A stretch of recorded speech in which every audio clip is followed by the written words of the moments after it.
Jefferson County Court, Law number 2 is back in session. The court is in session with the arraignment docket. Next case is cause number 24-CCCR 2182, case of style of the state of Texas versus Joey Hawthorne. Joey Hawthorne was scheduled to be in court this morning at 9 a.m. at or about 9 a.m. The court's bailiff called the name of Joey Hawthorne at the courthouse door. Joey Hawthorne did not answer. Joey Hawthorne did not appear in court since the court has been in session. The time now is 1:42 p.m. on today's date of October 22nd of 2024. Mr. Bailiff, would you please call the name of Joey Hawthorne at the courthouse door?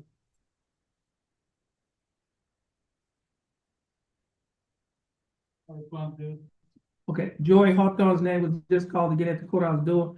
Joey Hawthorne did not answer. A reasonable time has passed to give Mr. Hawthorne an opportunity to appear in court. He has not appeared in court. State, do you have a motion? Statements for bond forfeiture. That motion will be granted. Joey Hawthorne's bond will be forfeited and a warrant shall be issued for his arrest in cause number 24-CCCR 2182.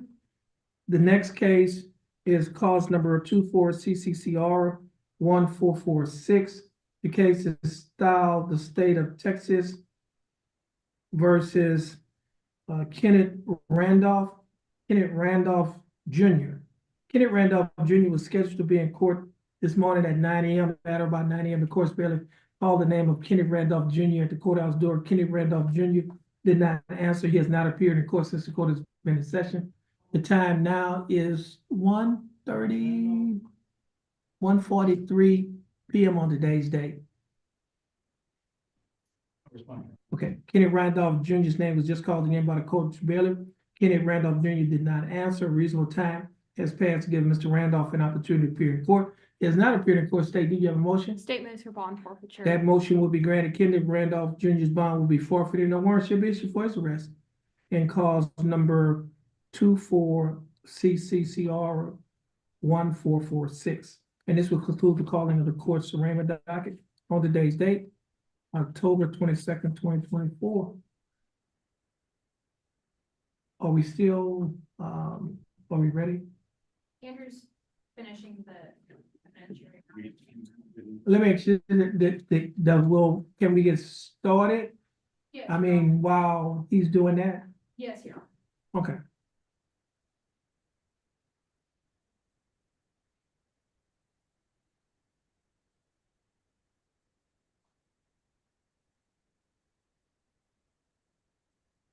Okay.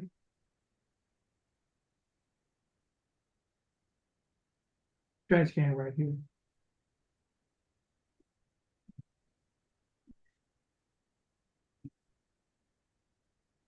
Sorry, you don't need it? Yeah, no. Everybody, everybody has to act, you can do cross and direct from the podium.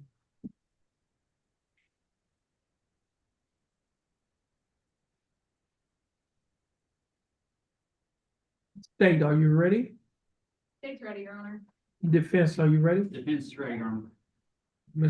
Mr. Bailiff? Mr. Pickett, Jury. you can bring the jury in. Everyone, please stand as the jury enters the courtroom.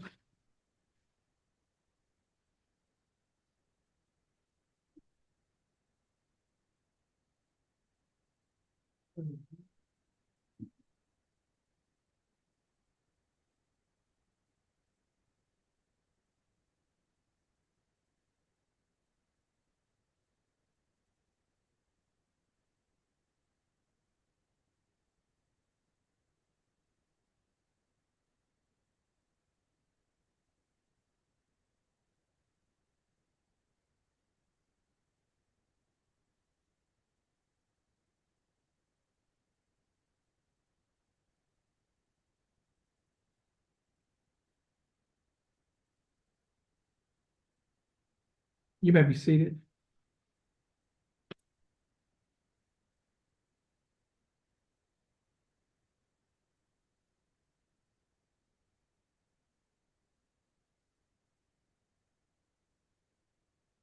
Okay.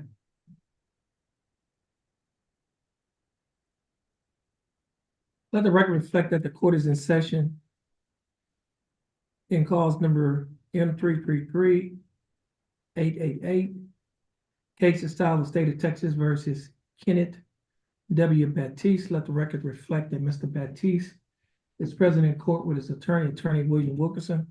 Let the record also reflect that the state is present with Assistant District Attorneys, Attorney Kyle Gasper and Attorney Andrew Hubel.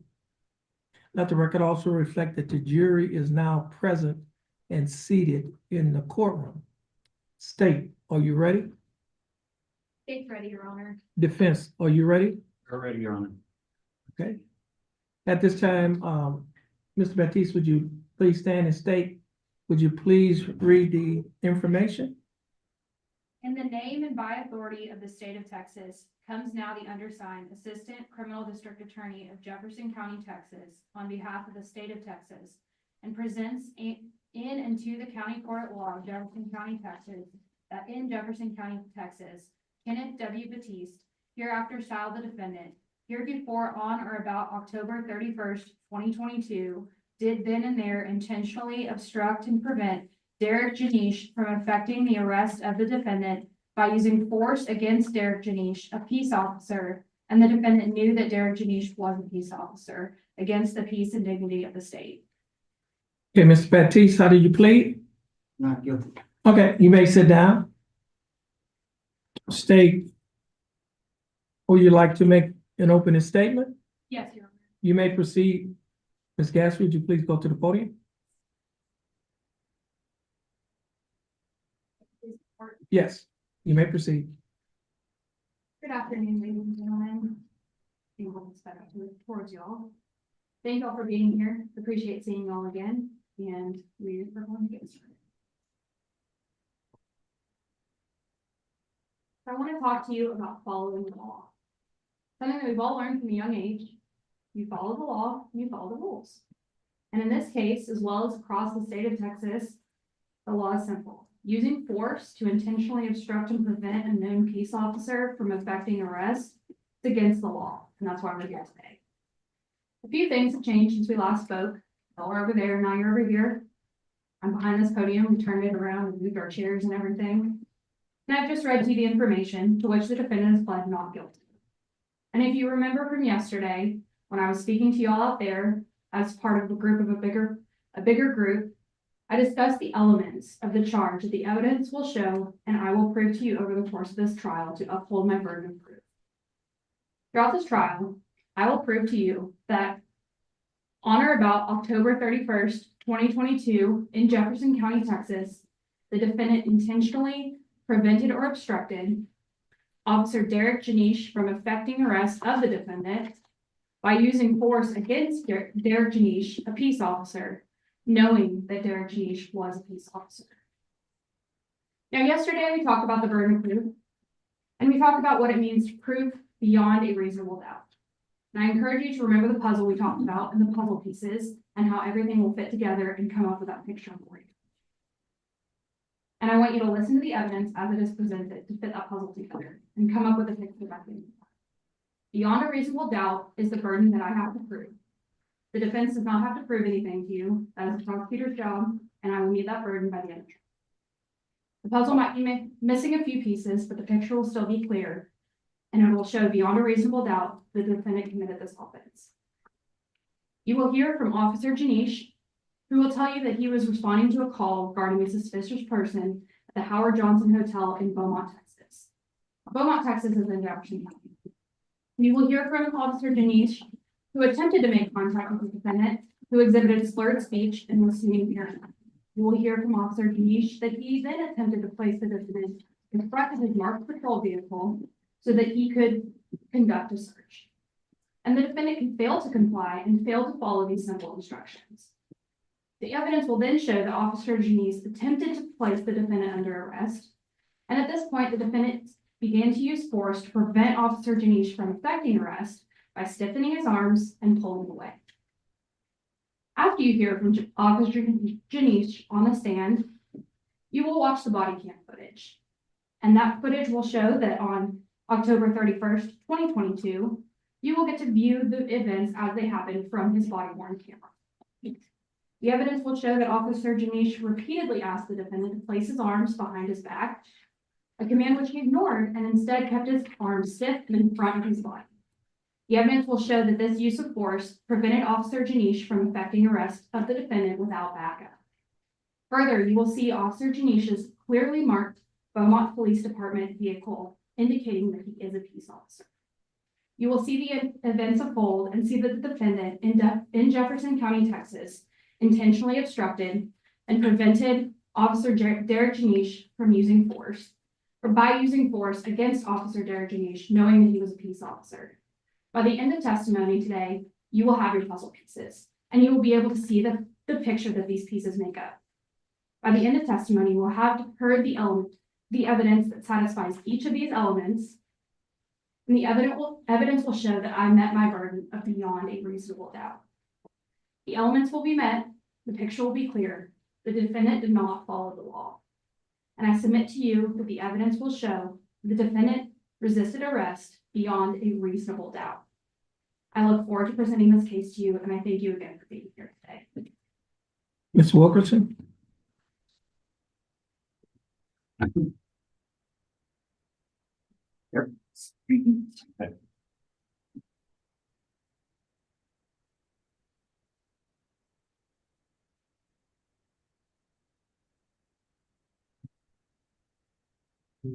Good afternoon, ladies and gentlemen of the jury, counsel, Met Police Court.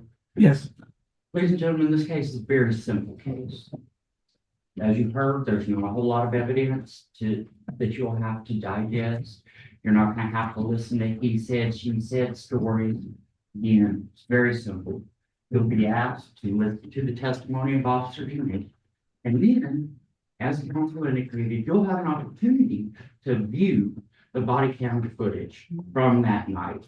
Now, what you're going to see in that footage is that, first of all, the first thing that happens as Officer Janish comes up to the defendant is he immediately grabs his arm and starts dragging him towards the vehicle. You'll see this clearly in the video. You can judge it all for yourselves. What you'll hear take place then will be some degree of struggle. And then you'll hear Officer Janish approximately the 1 minute and 9 second mark finally tell the defendant that he's under arrest. You'll hear that same thing repeated at 1 minute and 16 seconds. What you're going to hear is that the officer was responding to a 911 call about someone in the parking lot of the Howard Johnson who was acting in a paranoid manner, talking about cartels, responded to that call. We talked about some reasons that somebody might resist arrest or might not immediately comply with commands during the voir dire process.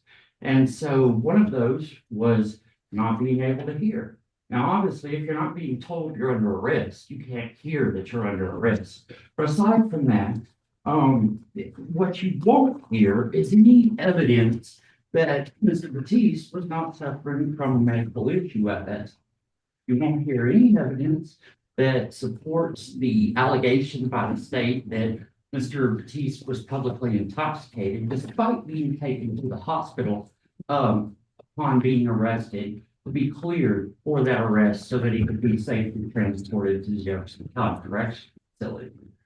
And so, when you're watching this video, when you're seeing the interaction play out between Mr. Batiste and Officer Janish, I want you to ask yourself, if that were my kid, how would I feel about my kid being charged in conjunction with the facts that you're going to see for yourself? Thank you. Okay. Ms. Gasper, would you like to call your first witness? Yes, Your Honor. The state calls Officer Derek Janish to the stand. Okay. Derek Janice, is he out in the hall? I believe he's in the hall or he's in the living.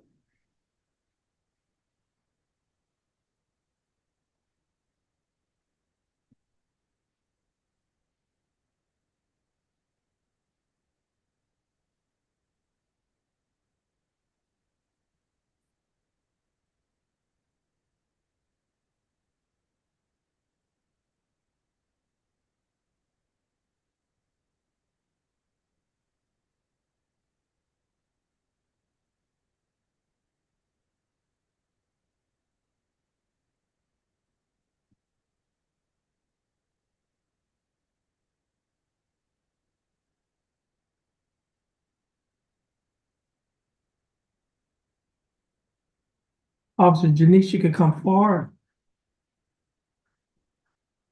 Stand in front of the bench. Please raise your right hand. Officer Janice, do you swear or affirm to tell the truth, the whole truth, and nothing but the truth to help you God? Yes, sir. Okay, you may put your hand down. May take the witness stand, and you could adjust the chair. You can, oh, that's right, yeah, connect that. Now, they should have a longer one. Hold on a minute. Thank you. You can turn the podium around too. You're gonna have to, but that's good. Yeah, I don't hear it humming. You turn your podium around.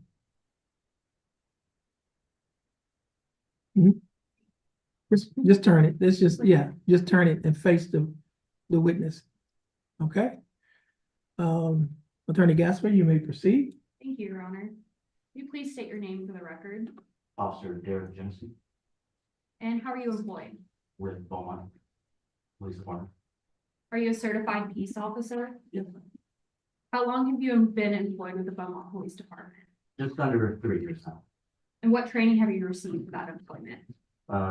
The police academy with numerous subclasses in there. Were you on duty on the day of October 31st, 2022? Yes, ma'am. Where were you at approximately 8:53 p.m. on that day? The then known Howard Johnson Hotel. And did you receive a call? Yes, ma'am. And did that call direct you to go to the Howard Johnson Hotel? Yes, ma'am. Is that in Jefferson County, Texas? Yes, ma'am. Describe what happened when you arrived at the Howard Johnson Hotel.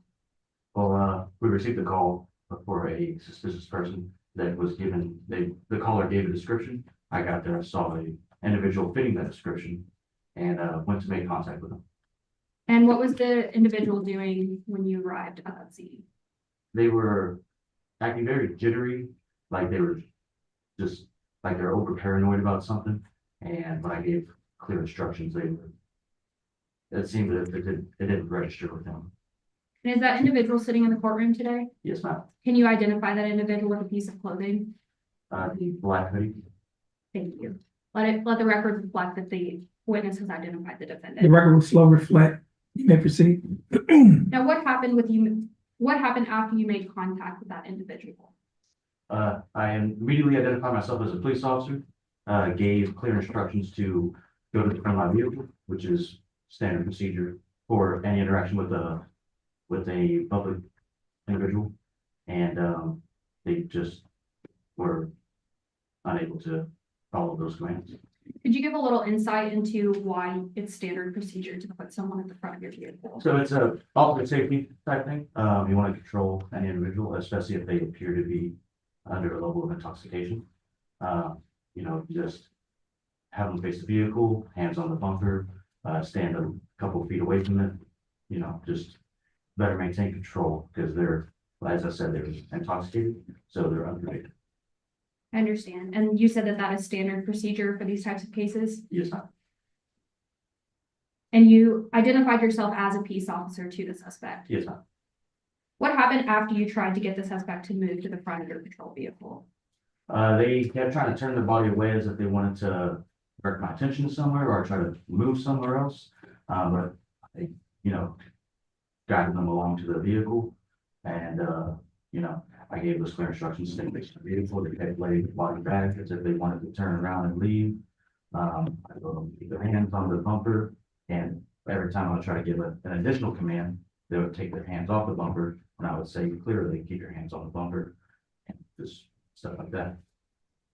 Was this at the point where you informed him that he was under arrest? Not quite yet. I was still doing I was trying to effect a pat-down search to make sure they didn't have any obvious weapons on this person. And then once I saw that they were unable to follow each individual instruction, that's when I decided they need to go in handcuffs because they're going to keep moving. They're not going to allow me to perform my duties. And that's when he started to resist by not allowing me to manipulate his arms. So he resisted you by not complying with your commands? Yes, ma'am. And how did you How did he resist you? You mentioned it a little bit earlier. If you want to. Yeah, so he, kept his arms real stiff. They wouldn't let me, put him behind his back. I told him, put your arms behind your back. He gave us clear instructions. Just continued to keep his arms real stiff, trying to break away from my grasp, turn his body away from me to just pretty much not allow me to, affect that oncoming arrest, in which I would inform him that he was under arrest. And at any point, did you feel the need for assistance in controlling and arresting the defendant? Yes, ma'am. Did you call for that assistance? Not immediately, because I knew there was other officers already on the way, so I knew they would be there shortly, and I was unable to, while I was trying to control his arms, I was unable to really get a free moment with that hand to go to my radio and call that assistance. I understand. Thank you. And who arrived? His name was Officer Melanson. And with the help of the other officer, were you able to effectuate the arrest? Yes, ma'am. And what happened after the arrest? He complied finally, we were able to put him in handcuffs behind his back. We stood him up, we sat him in the backseat of my patrol vehicle, and I was then able to conduct a safe investigation. And at the end of your investigation, where did you take the defendant? I first took him to the hospital to get him medically cleared, because he, like I said, he was under a level of intoxication. And then once cleared at the hospital, we took him to the Jefferson County Correctional Facility. Was this incident reported? Yes, ma'am. How was it reported? Through my watch guard body camera at the time. And was your body worn camera functioning properly at this time? It appeared to do so. Are you a competent operator of this type of camera? Yes, ma'am.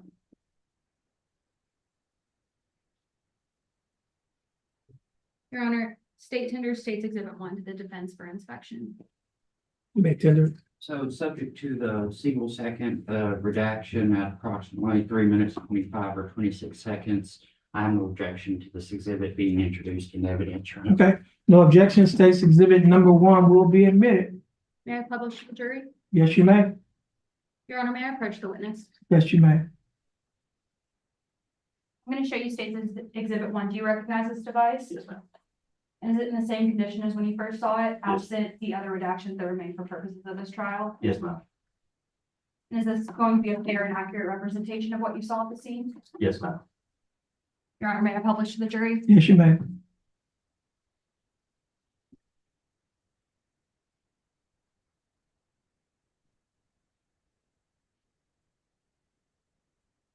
Officer Pickett.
Put your hands behind your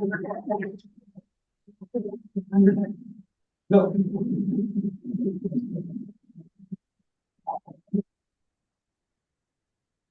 Let go of your glasses. Let go of your glasses.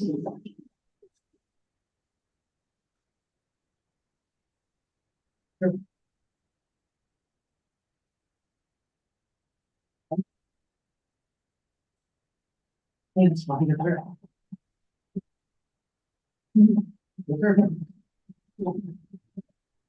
Put your hands back. They're under arrest.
Appreciate that, brother. You're good.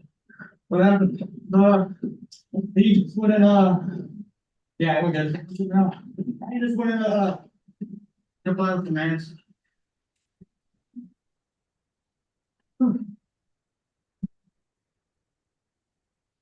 Okay. Let's stop. Batiste.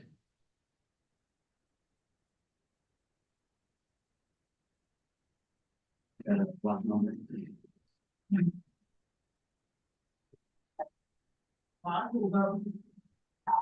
Last name Batiste, Boy Adam Tom, I sound, I'm sorry, Boy Adam Tom, I sound, Edward, first name is Kenneth. King Edward, North, Edward Tom Henry, and date of birth is 44, 1982. Howard Tom. Yeah, great. What? This dude just he comes and like tackles us both down. I was like, okay, people coming to do. Okay, here we go. Who is it? Kenneth Batiste. He wasn't, I didn't really wanna, it wasn't really fighting, like swinging on me, it was just keeping his arm stiff, so. Oh, yeah. Is he under arrest Yeah, yeah, and resisting or? yeah, just. Did they want to take us more? Did y'all speak with? No, I literally just got here. Well, hold on, 9 minutes ago. I'm good. Take a deep breath. Yeah.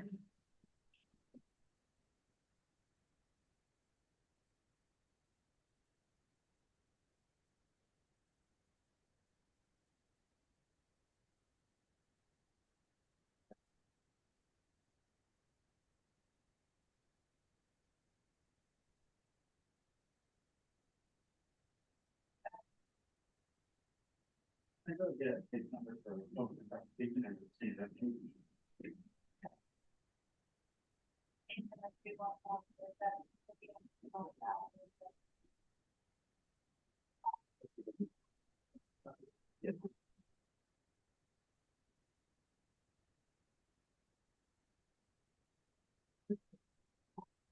Oh, funny enough. No, there's no interview.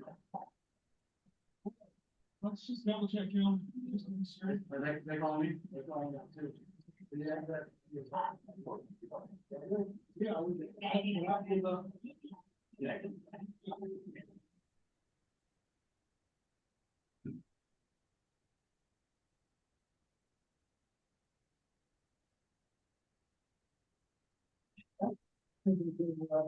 Yep, we did.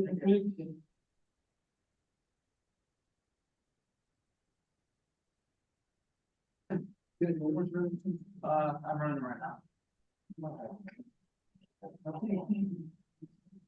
Hi.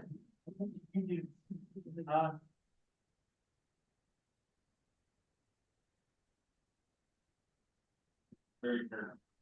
Yeah, that's definitely something I can follow up. You guys ready? Go ahead. That's what I need. Radio.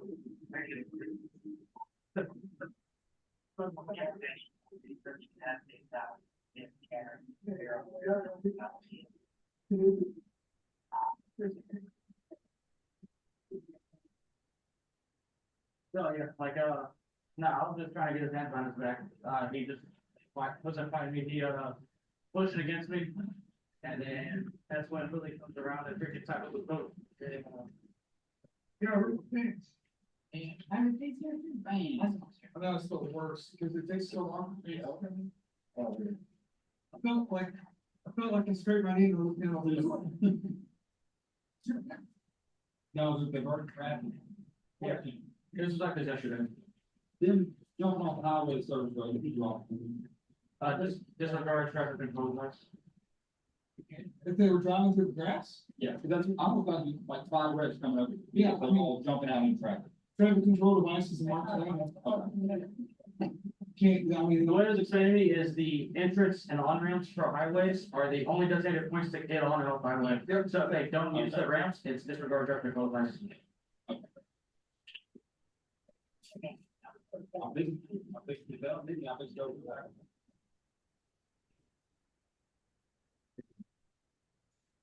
Alright, you have a concealed carry license? You have a license to conceal carry? You have your weapon on you? Where's your weapon at? Where's your weapon?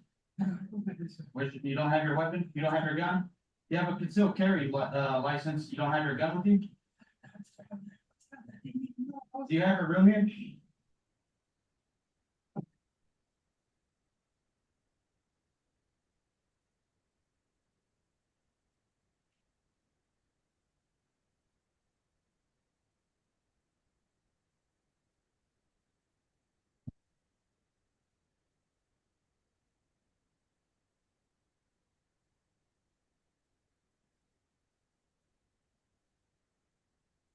Now, I just have a few follow-up questions. I noticed when we were watching that video that the sound didn't turn on immediately.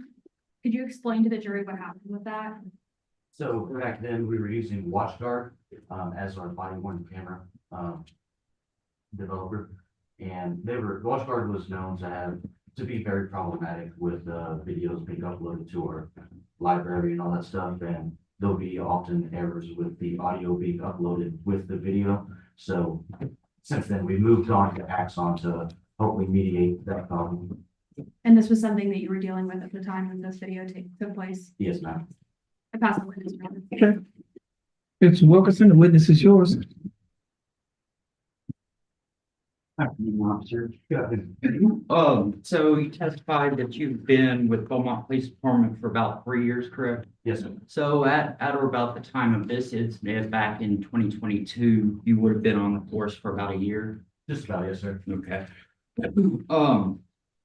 Now, we heard you a couple of times on the video indicate that he wasn't really fighting you. He was just, I believe the words you used were keeping his arms stiff. Right, yes, sir. And you believe that that necessitated him being tackled to the ground? Yes, sir. When we see the video, when you first get out of your vehicle, the first thing you do is walk up to the defendant and grab him by the arm. Is that a fair statement? I wouldn't say the very first thing, but definitely, among the first steps. All right. Now, you indicated that you believe that he was intoxicated, correct? Yes, sir. In conjunction with that belief, you would agree then that he had lost the normal use of his mental and physical faculties. Absolutely, yes, sir. However, did you smell any alcohol? Yes, sir. You did? Mhm. Why isn't that noted in your incident report? I mean, I can note a lot of things, with the long list of indicators I could provide, I'm probably gonna forget that in one or three other. Right, I just, usually the presence of drugs or alcohol is something that's noted in an offense report, is it not? Yes, sir. Okay, so, and the fact that you're alleging that the impetus for all of this was a public intoxication. Even though that's the case here, you didn't believe that the mention of any drugs or alcohol was important to this arrest? It's mentioned, yes, sir. If you want me to refer to my office report here.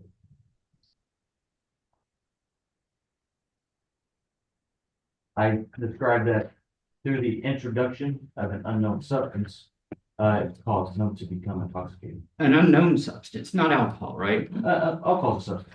But it's not unknown to you. If it were alcohol, you just testified that you smelled it, you would be able to identify it as alcohol, correct? Well, because it could be a combination of one or more substances, so that's why it's just gonna be an unknown substance. So when you went to the hospital, you had to take him to the hospital to have him medically cleared for transport, correct?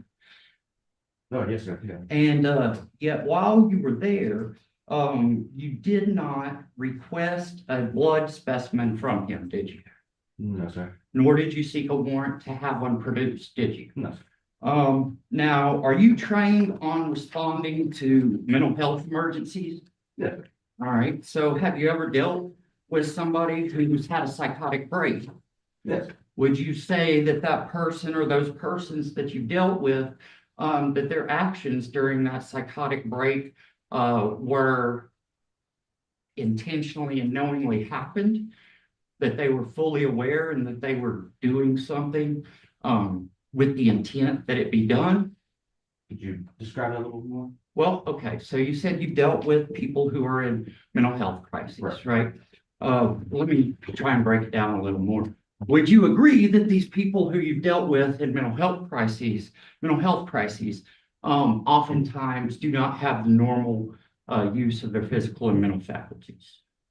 I mean, I wouldn't say the normal use of it. It's more of like through their state of crises is when they just make knowledgeable, intelligent decisions that a person who isn't experiencing that crisis more than likely wouldn't. And so what types of mental health crises have you dealt with during your time as an employee with Beaumont Police Department? Those who are suicidal, those who are schizophrenic, stuff like that, and they're just, having an episode.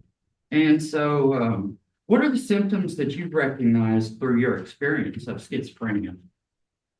I mean, I'm not a medical expert or a psych doctor. Would you- I'm sorry, I didn't mean to interrupt. No, you're fine. I appreciate it. I would say schizophrenia, honestly, there's different, and like everyone has schizophrenia isn't the exact same one or the other. So I mean, it's just more of like a mannerism that you can kind of distinct, I guess. But like I said, I can't really look at someone and say, yeah, they have schizophrenia. I'll just have to rely on the doctors, or the with like a sheet of paper that says they have schizophrenia, and the doctor said that, so I'll take the word for it.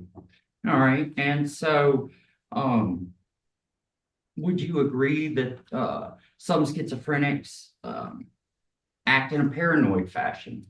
Oftentimes, Would you agree that some schizophrenics are not, appreciative or able to, receive and react to commands? it's depends on the person and themselves. Sometimes they are well on responding to commands, sometimes in their state of delusion, they're so disorientated or dissociated from the situation, they don't even know, what's going on.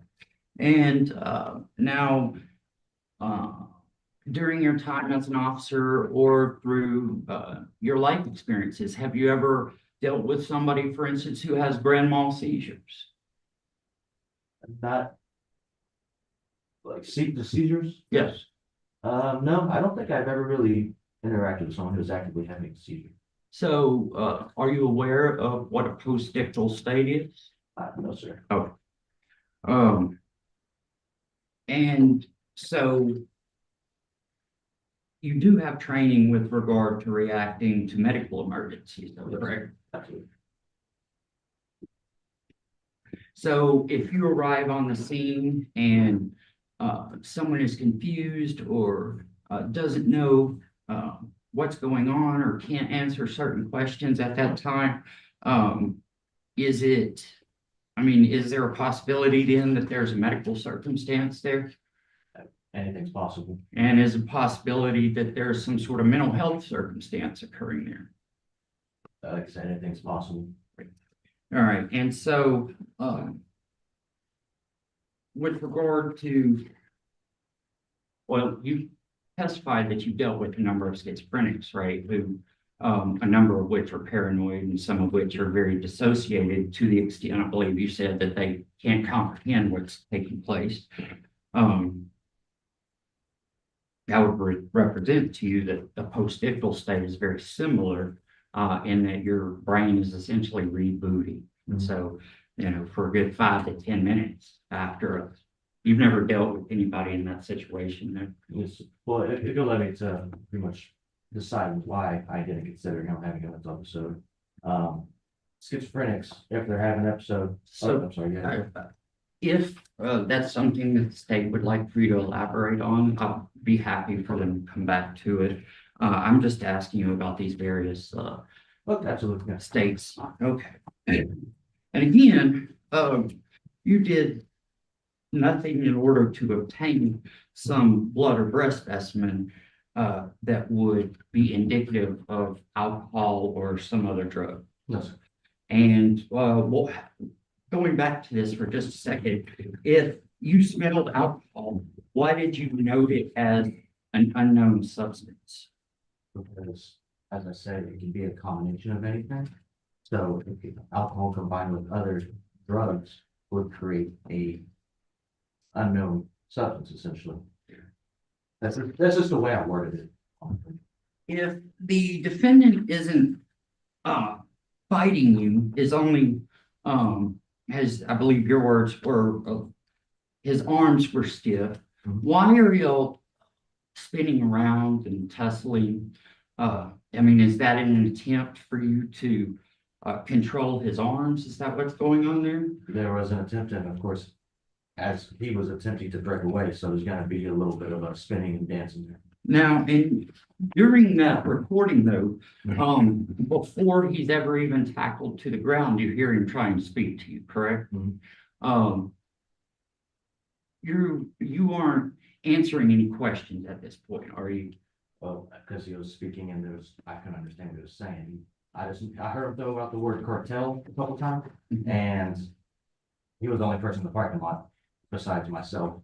So I don't think the cartel was present. All right, now, with regard to him trying to speak, while he is on the ground, and you and Officer Melanson are attempting to put handcuffs on the defendant, he actually cries out a couple of times while he's in that position as well, correct? I would say making noises. Okay. Would you agree that after the defendant was placed in handcuffs, that he was very respectful and communicative with you freely? I wouldn't use either of those words because it was difficult to communicate with somebody who wasn't really formulating coherent sentences. And as far as respectful, I mean, he had the opportunity to be respectful before that happened.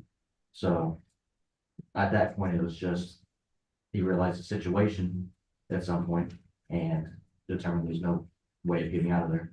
All right, so the investigation that you discussed during your testimony that once he was handcuffed and placed in the rear of the patrol car, you were then able to complete your investigation on the matter. What did that involve? Just, making contact with the store clerk, trying to make contact with the caller, but I don't think they would speak with the police. Did you actually make contact with the store clerk? I think another officer did. I don't think I directly did. In fact, we see another officer ask you on the video if you talked to them yet, correct?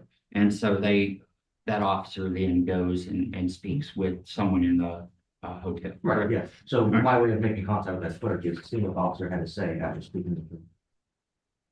And so, would you then agree that the remainder of your investigation was to determine whether or not, in conjunction with a concealed carry permit, or what we now call a license to carry, since it open carry in the state now, would you agree that separate and apart from your determination as to whether or not the defendant may have had a weapon on him, that there was nothing really investigative left to do?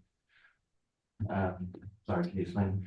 Would you agree that other than your determination as to whether the defendant had a weapon on him, with regard to you completing the investigation after him being placed in the patrol vehicle, would you agree that there was no further investigating took place? Right, yeah, as soon as, I determined whether or not he had a firearm or a vehicle there, that where the firearm could be, which it was hard to even determine that because he wasn't able to give information. But yeah, as soon as he was under arrest for the public intoxication and resisting, and there was no firearm to be located, the investigation was done and it was on transport.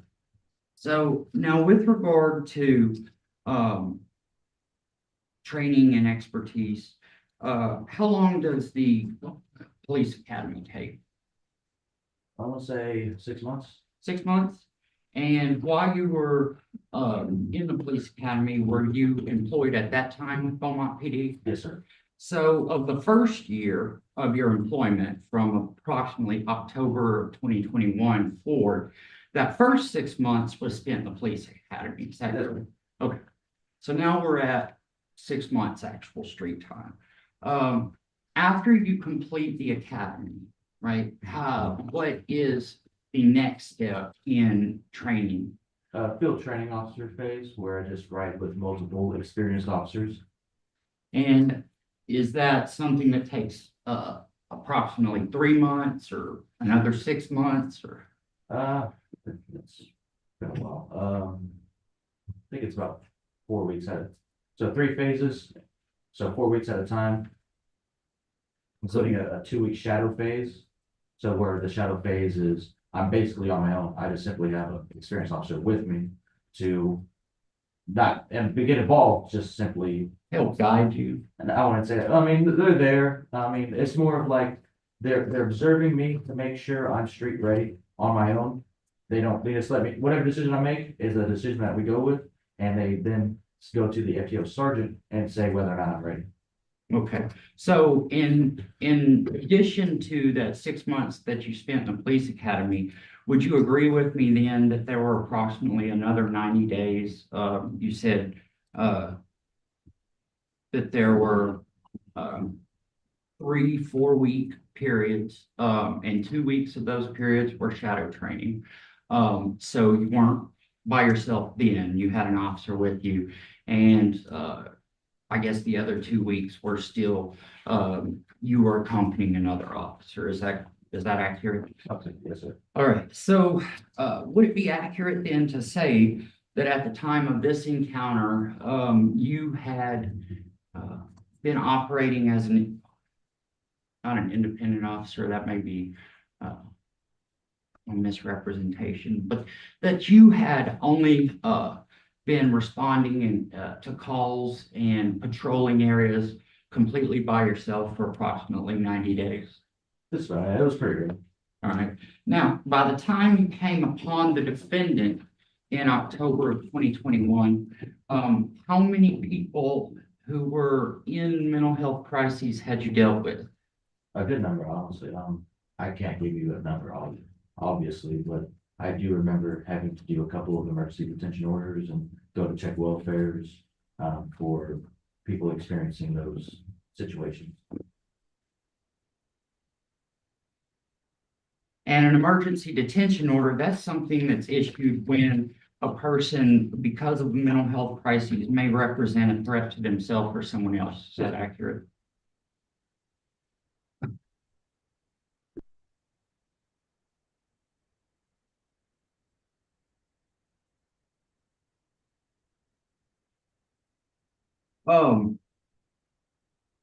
You said that he had the opportunity to be respectful and then finally realized the situation. With regard to the expediency at which he was detained, was there any, I mean, did he reach for his pockets all of a sudden? It was hard to see his hand, which is part of the problem, because he's doing this So I don't know if he's reaching his waistband, trying to go to his waistband. So that's why getting his hands on his back is so important, because I have yet to conduct a full pat down to determine whether he had a weapon or not.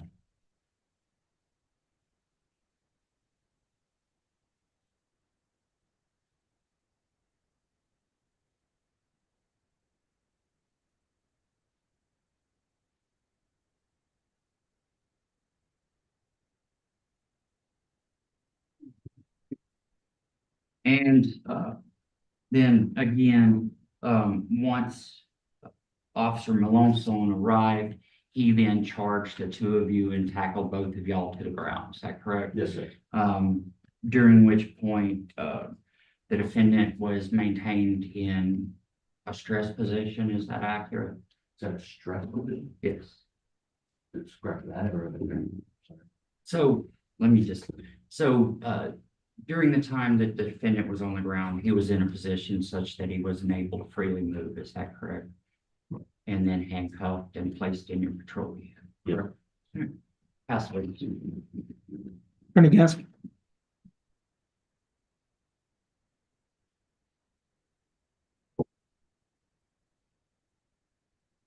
So you mentioned earlier that you took the defendant to the hospital from the scene where he was arrested.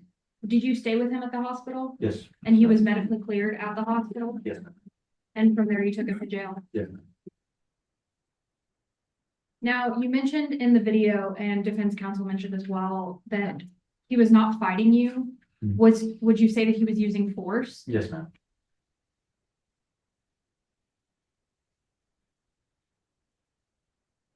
At any point, were you worried for the safety of you or any of the other officers involved? Yes, ma'am. Why were you worried for your safety? Because, like, as I said, I was unable to conduct the complete pat down, and this man was very obviously intoxicated. So whatever decision he makes is completely unpredictable. So without the determination, to know if he had a weapon on him or not of any sort, the possibility of him presenting a weapon was completely a possibility. So that's why, that the manner of the detainment was executed the way it was. Pass the witness. I'm not part of the Okay. sure. May this witness step down? Yes. Okay. Officer Jennicek, you may step down. Follow the officer. Thank you. Correct. You have a blessed day. He was all.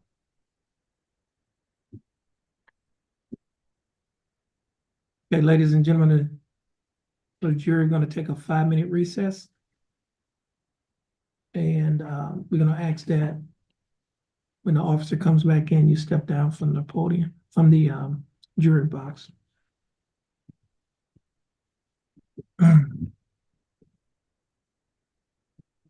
Let's turn this off.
Okay,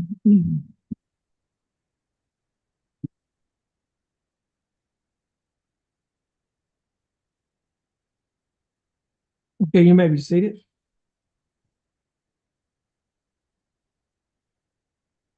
Let the record reflect that the court is back in session. Let the record reflect that the defendant, Mr. Kenneth W. Baptiste, is present in court with his attorney. The state is present with Assistant District Attorney Kyle Gasper, and Attorney Andrew Huber.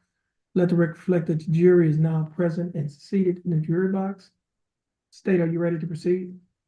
Yes, Your Honor. Defense, are you ready to proceed? Yes, Your Honor. Ms. Gasper, you can call your next witness. State rest, Your Honor. So at this time, the state rests, and the defense. Do you, Your Honor. yes.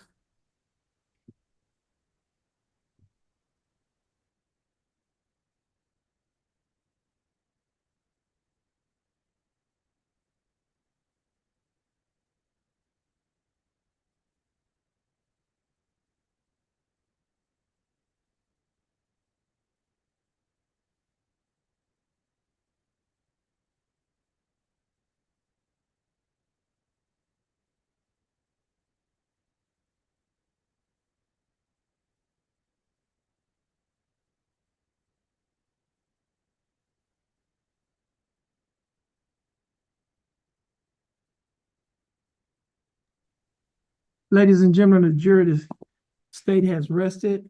There's a matter that the court needs to take outside of your presence. So I'm gonna ask that you go back out into the hallway so that we can take this matter outside of your presence.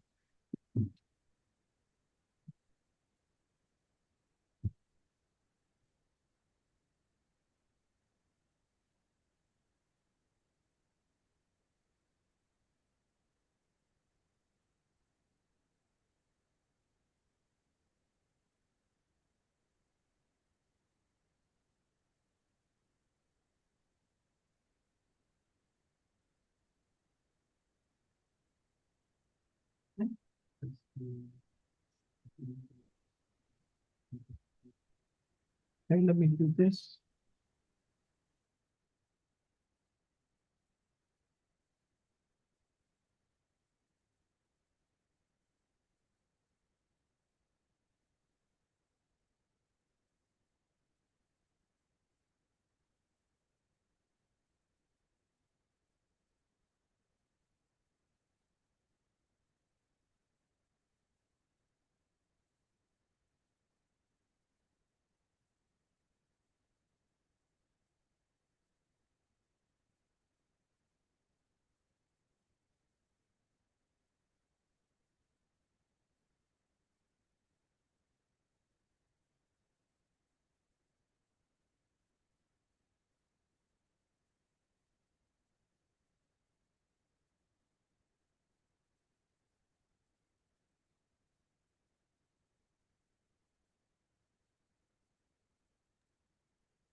You may be seated.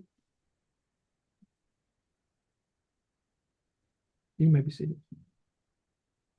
Let the record reflect that the court is back in session. The attorney for the defendant, Attorney Wilkerson, is present, and also the defendant is present. Attorney for the state, both attorneys are present in court.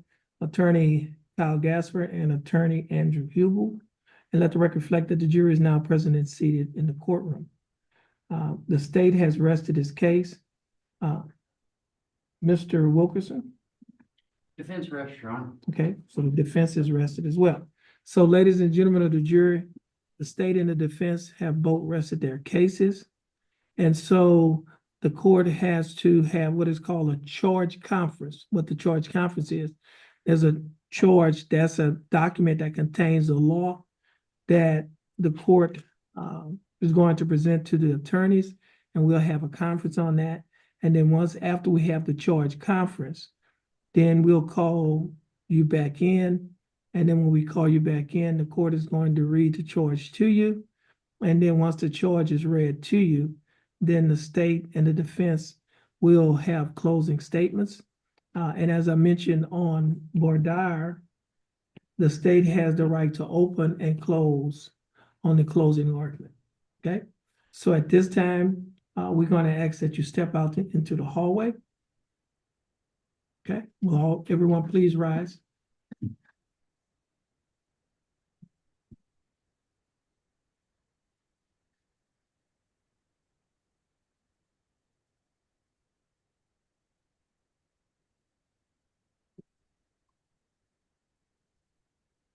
Okay, so at this time, the court will be in recess.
You all may be seated. Let the record reflect that the jury is now present in the courtroom in cause number M333-888. Case is styled the state of Texas versus Kenny W. Baptiste. Let the record also reflect that Mr. Baptiste is present in court with his attorney, Attorney Will U. Wilkerson. Let the record reflect that the state is present with Assistant District Attorneys, Attorney Kyle Gasper and Attorney Andrew Hugel.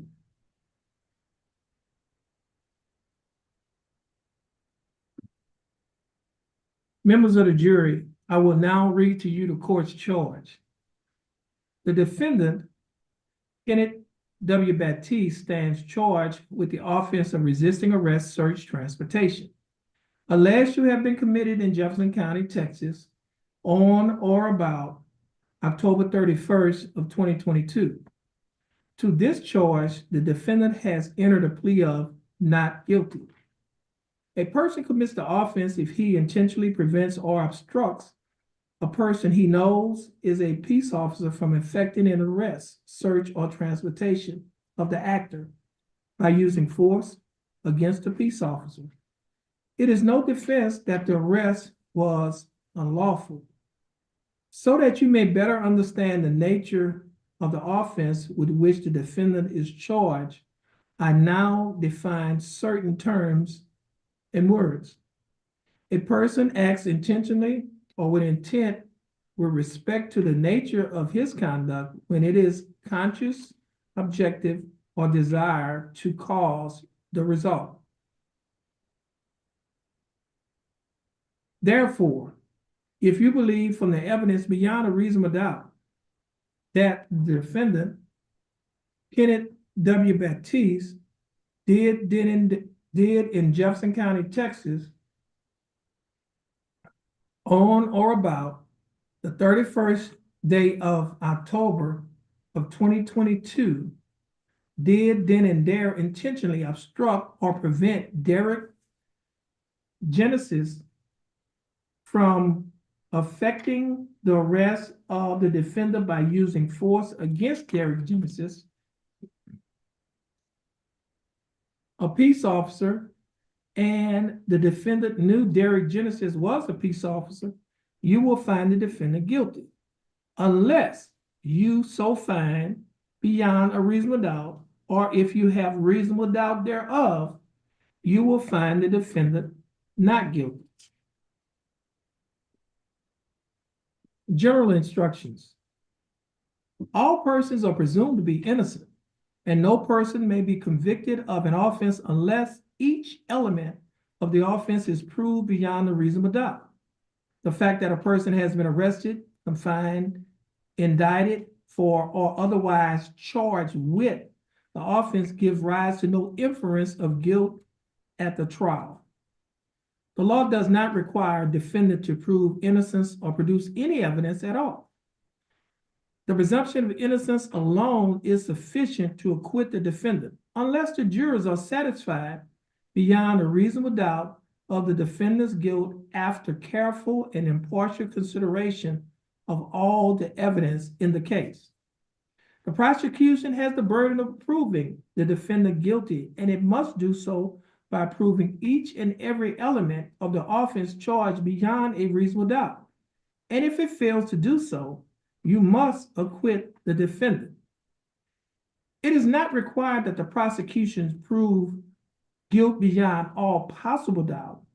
It is required that prosecution's proof excludes all reasonable doubt concerning the defendant's guilt. You have a right to consider all the facts that are shown by the evidence and to draw natural and reasonable inferences from such facts. You alone have the authority and duty to determine what the facts are. In evaluating the evidence, you must totally disregard what you believe is my opinion about any factual matter. You cannot question the bailiff concerning the testimony or the law, nor should you discuss the case in his presence. If any question develops during your deliberation, it must be reduced to writing, signed by your foreperson, and given to the bailiff. The question will then be answered by the court as soon as possible to the extent allowed by the law. Questions and comments of the attorneys do not constitute testimony and must not be considered as evidence. You must also disregard any statement of the attorneys that is inconsistent with the law contained in this charge. Any physical exhibits admitted into evidence will be furnished to you by the bailiff upon your request. You must not consider facts that have not been introduced into evidence or legal principles not contained in this charge. It is improper for you to discuss or consider anything which you know or have learned outside of the testimony presented to you and the law contained in this charge. If you should discover that you have any outside information, you should not mention this information to any other juror, nor consider it yourself in arriving at a verdict. Our law provides that a defendant may testify on their own behalf if he elects to do so. This, however, is a privilege accorded a defendant, and in the event he elects not to testify, that fact cannot be taken as a circumstance against him. In this case, the defendant has elected not to testify, and you are instructed that you cannot and must not refer or allude to that fact throughout your deliberations or take it into consideration for any purpose whatsoever as a circumstance against the defendant. You are the exclusive judges of the facts proven, the believability of the witnesses, and the weight to be given their testimony. However, you must be bound by and strictly follow the law contained in this charge. Your failure to follow the law could result in a mistrial being declared, and your deliberate violation of this charge could subject you to being held in contempt of court. After attorneys present their arguments, you will retire, select a foreperson, and consider your verdict. The arguments are not evidence, and you should give the arguments only the consideration you feel they deserve during the evaluation of the evidence. It is the duty of your foreperson to make certain that your deliberations are conducted in accordance with this charge. After you have reached a unanimous decision, your foreperson should sign the appropriate verdict page attached to the charge. In returning your verdict, it is your responsibility to make certain that justice is done in this case. The last page is the verdict page. You'll notice there are two sections.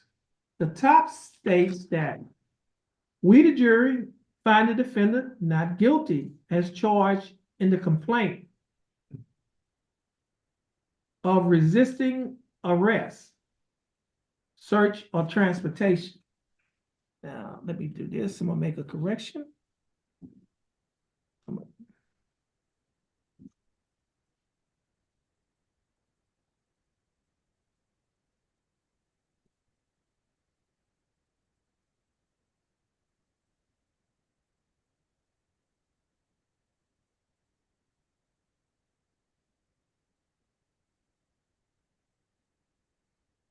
Okay.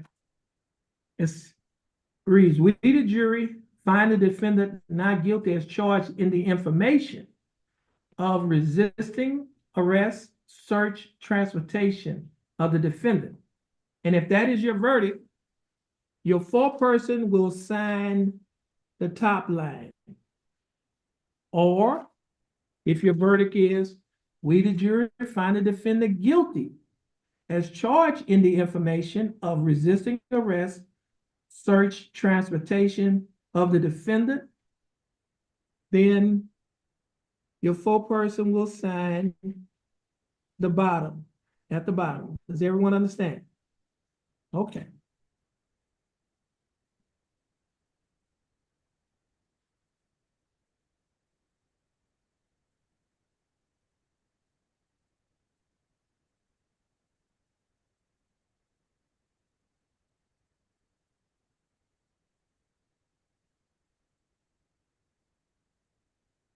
State, are you ready? State's ready, Your Honor. And the state has the right to open and close the argument. And both parties have agreed to 15 minutes, is that correct? Yes, Your Honor. Defense? Okay. Ms. Gasper? State waives the right to open and reserves the right to close. Your Honor. Okay. Mr. Wilkinson, you may proceed. Thank you, Your Honor. Good afternoon, ladies and gentlemen. I told y'all during opening statements, this was going to be a very simple case. And that we were going to hear from Officer Genesi, and you would see the video that we referred to, his body-worn camera video. So, in a case such as this, you are charged with deliberating whether or not the defendant in this case resisted arrest. So what did the state admit? Well, I submit to you that the state did not prove beyond a reasonable doubt that the defendant in this case intentionally resisted arrest. Now,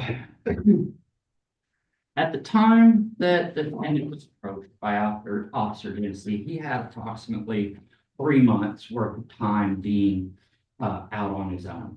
And I don't think that he was trying to mislead the jury or the court or anything of that nature when he testified about alcohol. I believe that as he was remembering this case, that he believed he had alleged that there was alcohol involved with regard to the intoxication.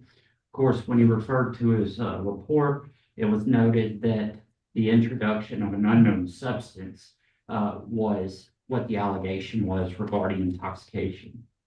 And I believe that at the time that Officer Genesi responded to this incident, he had already formulated in his mind that the defendant was intoxicated based on the 911 dispatch that came in. I believe he did not approach the situation from a perspective that would have allowed him to gauge whether or not the defendant in this case was experiencing some sort of mental health crisis or some sort of other medical emergency that may have prevented him from understanding or from acting with intent at the time that Officer Genesi approached him. Now, and again, I'm not trying to say that he misrepresented anything to you. What I am trying to say is that in this case, I believe he got it wrong. Now, does that happen? Absolutely it happens. I mean, officers are people too, right? Nobody's perfect 100% of the time. We all have good days and bad days. We all say one thing when maybe we mean something just a little bit different, but can't formulate or articulate what we're trying to say right at that period of time. In this case, what I asked you to do in the beginning, right, was to watch the video and decide for yourself how you would feel if it was your child sitting in that chair. How you would feel if Officer Genesi had approached your child under the same circumstances that evening. Without making any determination as to whether, Mr. Batiste, the defendant in this case, whether his state was, the subject of some sort of medical or mental health crisis, right? Now, with regard to that video, if you listen closely, you will hear Mr. Batiste trying to plead with the officer both during the time that they're at the hood of his vehicle, and also during, you'll hear him plead or try to question officers or try and speak to the officers at least on at least 2 occasions while they're down on the ground, with having been tackled by another officer. And so he's finally put in handcuffs, taken to the back of the car, is put in the back seat, and, well, you're all able to see how he speaks, what his awareness or cognition is at that point, right? The officer testified that he, that is the defendant, had lost the normal use of his mental and physical faculties, right? So if that is true, and I believe it is, I believe that's fairly obvious from the video and from the officer's testimony, right? Did he then act intentionally when this was going on? Or was the circumstance such that he was so confused or didn't comprehend the situation clearly at that time based on whatever was taking place that he could not act with intent? If you don't have the normal use of your mental and physical faculties, right, then you may not be able to form the necessary intent to commit an act, or to even know that you're acting in a certain manner, much less the ability to do it with intent. So, in the charge, ladies and gentlemen, the very last sentence of the general instructions, and y'all have a copy of this charge when you go back to deliberate. In returning your verdict, it is your responsibility to make certain that justice is done in this case. Make certain justice is done. And so I invite you, watch the video, watch it 2 or 3 more times. And again, ask yourself that question. Let your heart guide you. That's all I ask for this defendant or for anyone else who would find themselves in this particular situation. And aside from that, ladies and gentlemen, I just want again to thank y'all. This is the last time that you'll get to hear from me. Obviously, the state has the opportunity to have the last word, and that's because they have the burden of proof. Of course, it's still the awesome might and power of the state of Texas pressing these allegations against the defendant. But in any event, your duty is clear. And so I ask you, when you retire to the deliberation room, select a foreman and sign the top line indicating the defendant in this case is not guilty. Thank you. Attorney Gasper, you may proceed.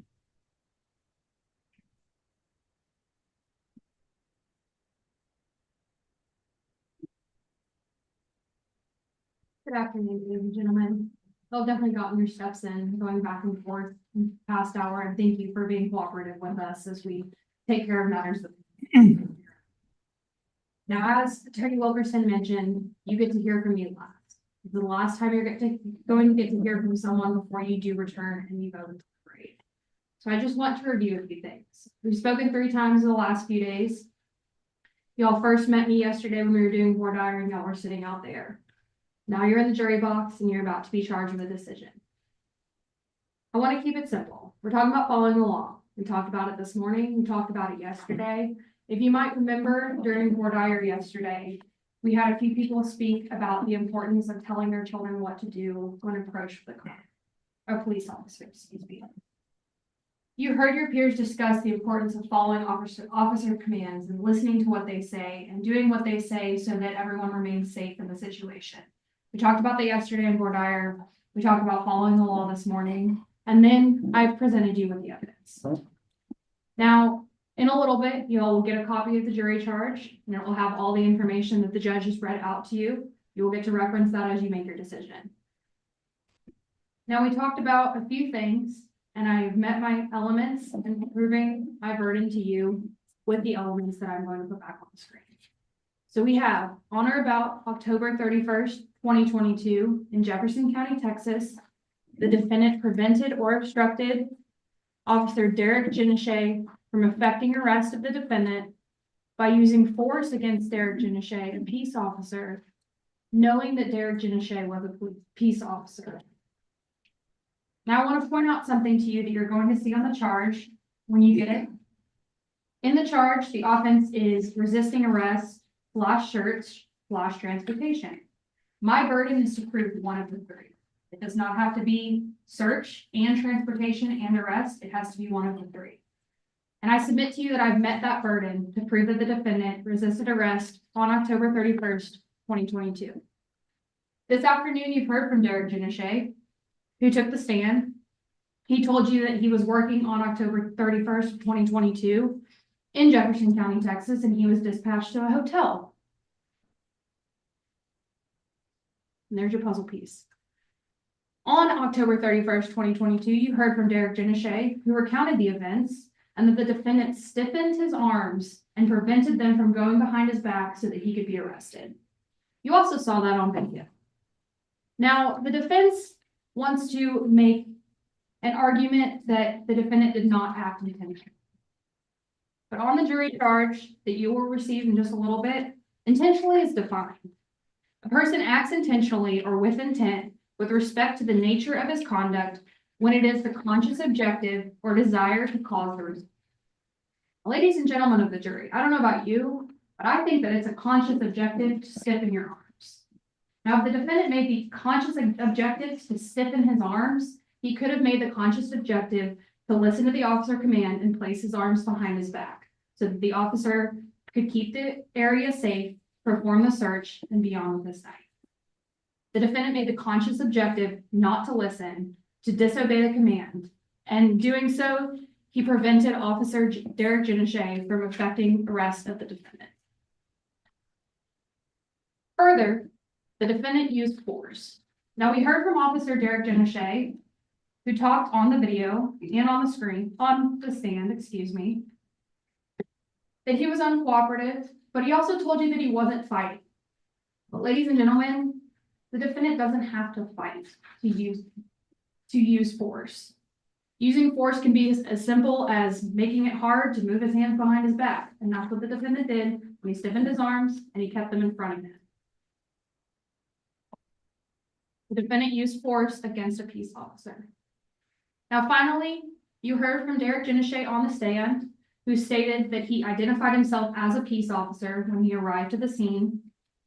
He was also wearing his uniform that you saw him wearing on the stand, and he was driving a Beaumont Police Department labeled and named vehicle. You saw that on the video as well. You can see clearly after the defendant was arrested and placed in the vehicle, you can see on the side, it says Beaumont Police Department. The defendant knew that Derek Genachet was a peace officer. You have all the evidence. You've heard and you've seen what happened on October 31st of 2022 in Jefferson County, Texas. And it's simple. The defendant did not follow the law. He could have made the conscious decision to place his hands behind his back when asked. He could have made the conscious decision to go to the front of the car when asked, but he did not. He did not follow the law. And he resisted arrest by using force. He put his hands down and he made it so that the officer could not effect arrest. And this has been proven to you by the evidence that you have heard and seen here today. And at this time in trial, I have more than met my burden of proof beyond a reasonable doubt that the defendant resisted arrest. You have heard it and you have seen it. And now I place the fate of this trial in your hands. It is up to you to go back in that room and deliberate. No one else is in there with you. It is up to y'all and y'all alone. We don't have control over this trial anymore. It is in your hands, and we cannot do this process without you. You're in a unique position to evaluate the evidence and determine that I have met my burden of proof. And once you evaluate all the evidence, I'm confident you will return with a verdict of guilty. We all know that we must follow the law. It's what we're raised on, it's what people tell us, and the defendant failed to do so. So I implore you to follow the law that you're given, and follow the charge that you're given, and find the defendant guilty beyond a reasonable doubt. Thank you so much for your time in the past few days. I really enjoyed getting to present this case to you. And I look forward to it. Okay. Ladies and gentlemen of the jury, you've heard the closing arguments. Now you will retire to deliberate to the jury room. You can follow the bailiff into the jury room. You will be presented with this charge. You just need to make the correction on page 2. Okay. And follow the bailiff into the jury room. Everyone, please stand. Oh, hold on a minute. Miss the 7th. Juror. Let's see, Miss Zarzosa. You are the alternate, so you're not allowed to go into the jury room. You'll have to remain out. Now, if something happens to one of the jurors, you'll be allowed to go into the jury room.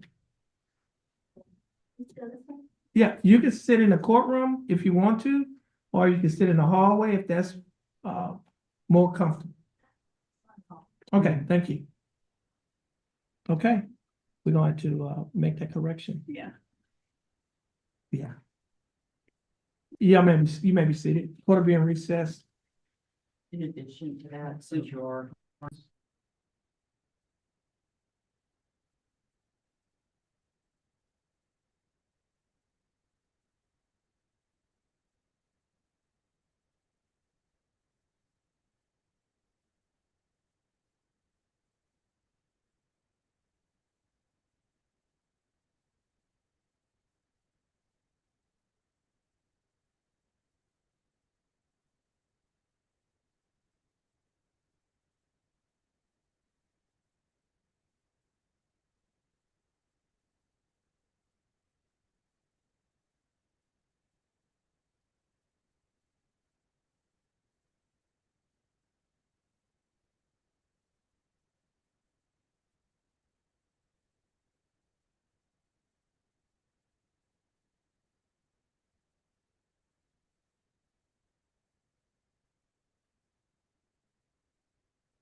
Y'all can sit down.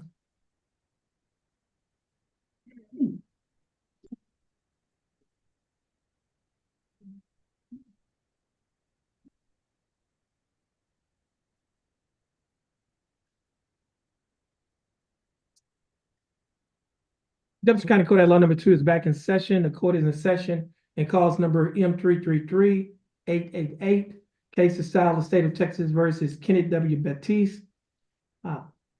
Let the record reflect that Kenneth W. Baptiste is present in court with his attorney William Wilkerson. Let the record reflect that the state is present with Assistant District Attorney Kyle Gasper and Attorney Andrew Hubel. I have received a message from the jury that it has reached a verdict. Will a bailiff please bring the jury into the courtroom? Everyone please stand. Okay.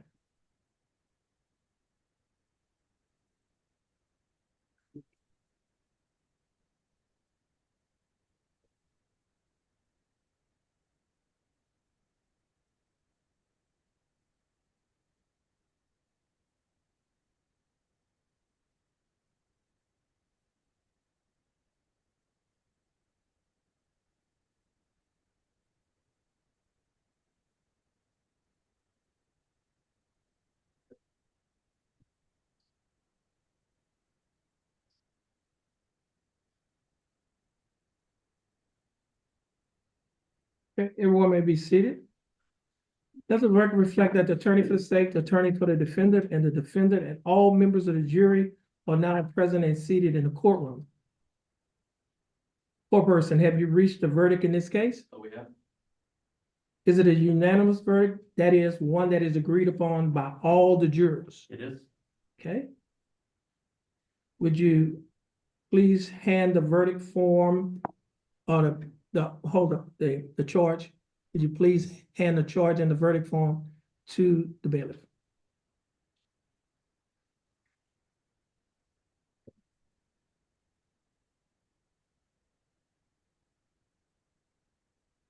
Okay, Mr. Baptiste, would you please stand? Now, before I can go forward, foreperson, is the verdict a unanimous one? That is one that is agreed upon by all members of the jury? Yes. Okay.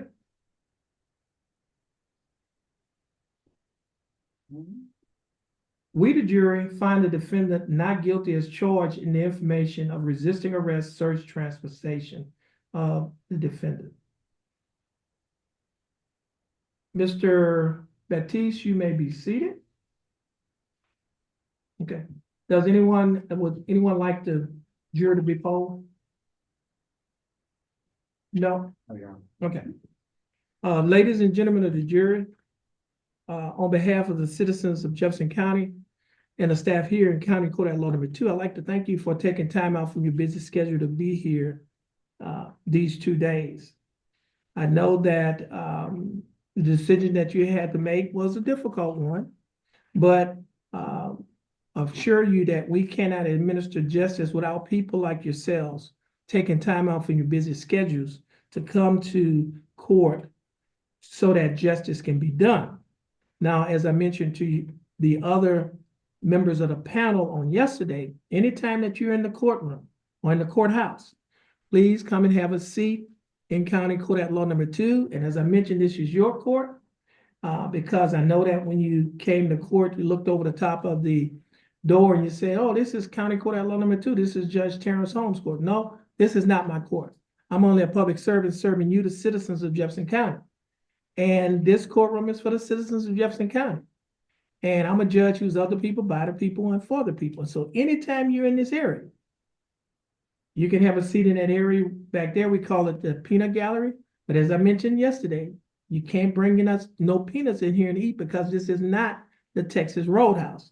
But you can come and have a seat in your courtroom and just see what goes on in Jefferson County. And I assure you, you will find it very interesting. Now, the bailiff have some letters that he would like to give to you. You can take time to read those letters. If you would like to drop us a line, please do so. your services are over, make sure that you take the badges off and put the badges on the counter.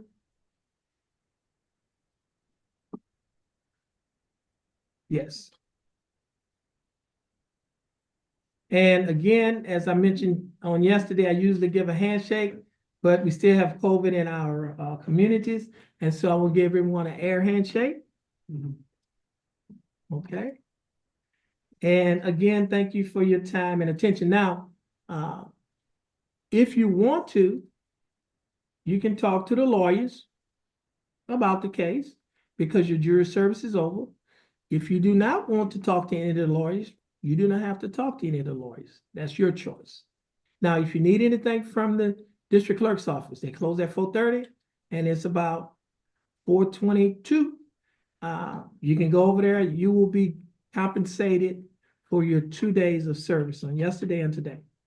Again, I'd like to thank you for taking time out from your busy schedules to come here today. And I would pray that each and every one of you have a blessed day. You are excused. Okay, nice seeing you, Mr. Durrell. And I think I know Ms. Morris. Is that correct? All right. Y'all have a blessed day.